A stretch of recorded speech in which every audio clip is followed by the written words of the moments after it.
Hey guys, it's Sarah Lynn from Sanctuary, and I think we're going to do a couple of segments called Practical Parenting. And I recently got a question on YouTube. They asked me, what is my setup for nursing post C-section? So that's a great idea, and so we thought we'd make this into a video and explain to you some more of what it's like nursing post C-section. Oh, see, we're going to talk about nursing, and that's exactly what he wants to do right now. So we're going to stop and get set up, and I'm going to feed him, and I'll explain more to you.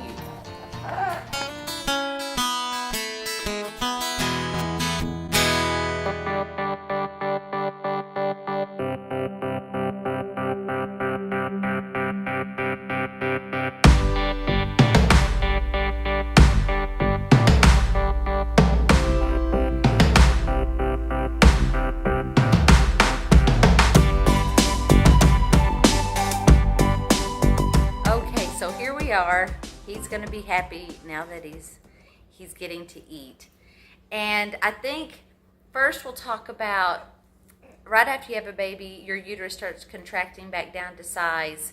And as you nurse, it helps it to contract, and it cannot be fun. It's pretty painful sometimes. And the more children you have, the longer sometimes and harder it is to get that uterus to contract back, because it's worn out from 9 months, 10 months really, of being stretched out. So, but after I have a baby, and after I've had a C-section, I cannot lay down in bed. I have to, because the whole motion to get up out of bed uses all those muscles, so you don't want to do that, or I don't. So I sleep the first about 4 weeks in a chair.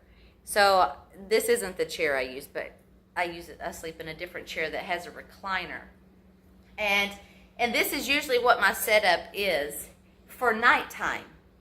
So as I get ready for bed, I get me a drink, a passy if you use a passy, medicine, remote, my phone. I have diapers, wipies, cream, whatever diaper cream, and nursing pads. And the last thing, you might think this is odd that I have an outfit here, but let me tell you, if you have not already had a baby, and if you have had a baby, you know this. Your hormones start, you just lost all these hormones, okay? So all kinds of weird things. You're going to cry, you get emotional, and you sweat randomly. Like at night, you'll just start pouring sweat. And then the next instant, you're freezing. Like you cannot get warm. So having a heating pad or a blanket is great. So I, for like the first month at least, will have night sweats where I just start sweating. So as I'm holding him at night, because he sleeps with me in my chair, I have an extra outfit, because I'll start sweating and I will sweat through my clothes, and I will sweat through his clothes. So I have an extra outfit so he has clean clothes in the middle of the night. And when you first start off nursing, your breasts are not used to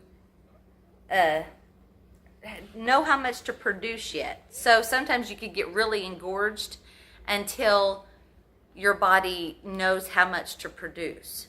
And usually when you start off, you leak a lot until you get fully adjusted. It doesn't really matter how many children you've had.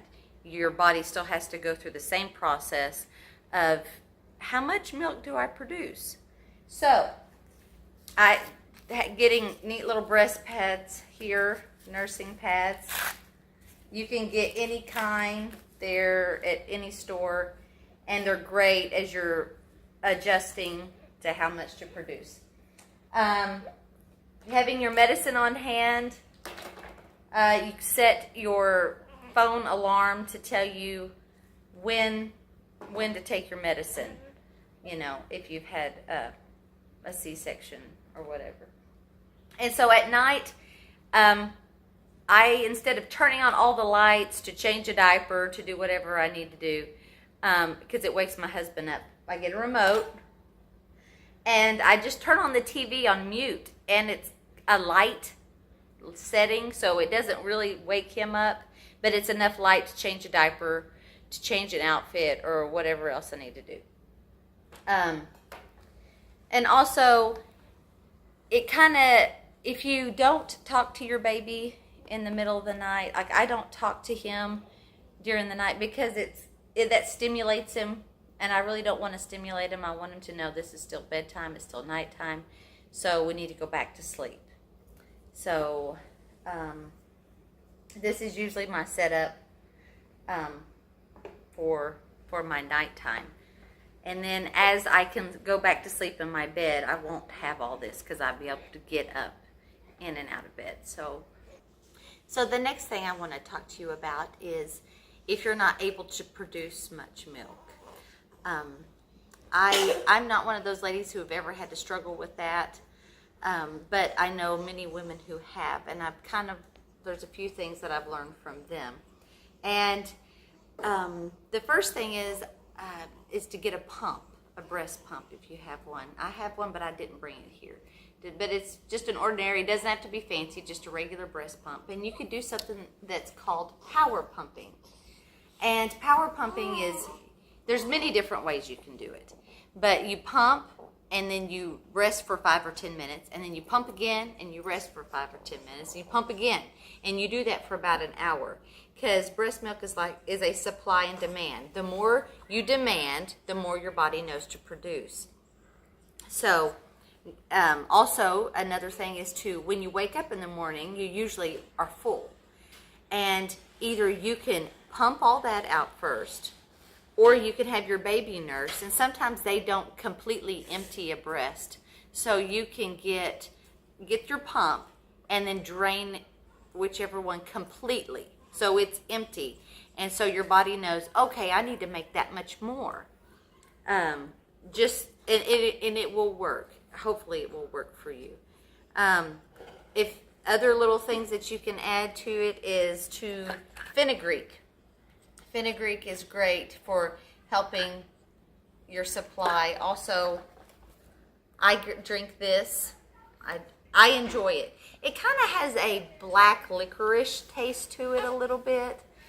And I don't really care for black licorice. Some people do. But so I make it, and then I add French vanilla. And it makes it so good. I like it that way. So you can have this, 3 times a day, more.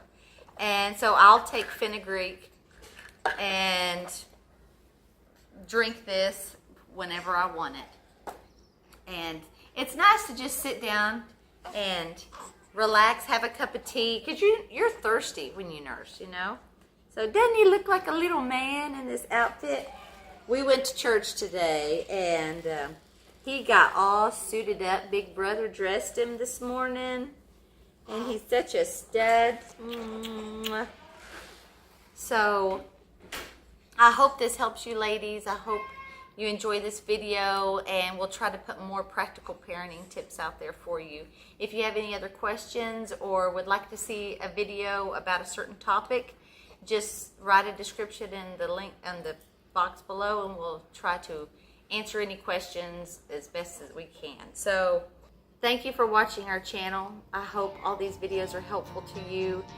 And our heart behind all this is to just encourage parents and maybe try to share a little bit of wisdom that we've gained throughout the years. And so thank you for watching. We'll see you next time.